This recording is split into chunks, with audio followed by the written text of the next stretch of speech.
are so elated that Grace West was able to kick off Studio 10 with us today with her own original song. We're so happy to have you. Thank you guys for having me. Yes, it was absolutely amazing, and we're glad that you can pop a squat on our little platform and talk a little bit about what it was like to be on the show, performing on The Voice this past season. But first, let's start kind of from the beginning. What made you want to audition for The Voice? So I have loved singing my entire life. Absolutely loved it, and I was always a very avid watcher of American Idol and The Voice. That was like a family thing. As you sit down, you're like, it's on. Yep. So I thought it would be an amazing experience, and also for just the exposure and everything I learned. So being able to go onto a national platform and sing in front of the largest audience I've ever sang in front of in my whole life, and learn from people that I've looked up to my whole life, you can't get better knowledge than that. I know, and we know you've learned a lot because you had Blake Shelton as your coach. And I remember your audition song was Maybe It Was Memphis. Yes. And I remember watching it and literally seeing Niall and Blake, they were literally 2 seconds off from turning their chairs. But how did that feel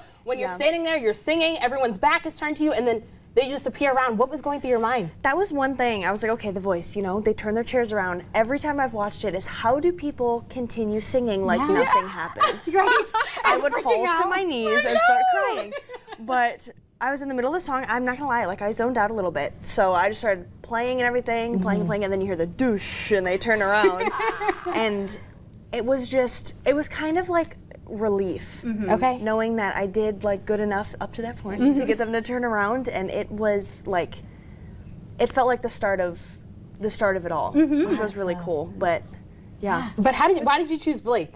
So being a country artist, I figured that would be the best choice to go with, and I have loved him ever since I was little. Yeah. So and now you to got him. to work with I know, him. yes. And especially too, it made it extra special because it was his last season. So tell us a little bit about what you learned from him and what it was like to actually work with him. Yeah, so I will say he is the exact same on camera as he is off. Okay, good to know. Good to know. Most genuine, just the coolest person ever. Made every experience so comfortable. I thought going in, of course, it's Blake Shelton. I'm gonna panic. This is gonna be horrifying. But no, it was just so comfortable. It was great, and he had the best advice and just told me to really just go with my gut and be myself. That was his biggest thing that he said every single time. So no matter what happens, just be authentic and do you. Yeah. And it'll work out. But it was incredible. Wow. And we can see it too in all of your songs and your performances, how much fun you were having and how much you were learning up there. And can we just say that performance we're looking at with right the red. now, the red outfit, that was the look. We loved it. Now,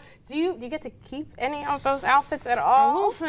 I may or may not have the red outfit.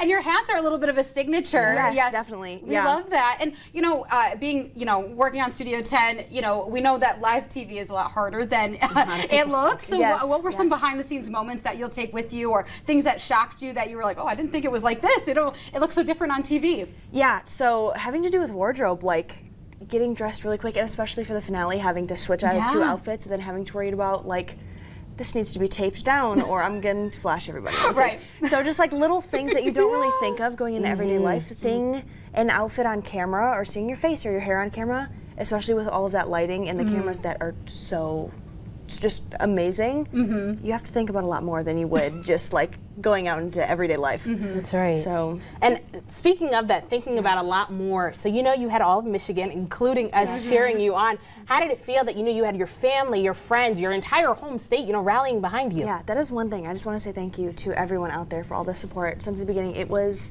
more than I could ever ask for. It kept me going every single week.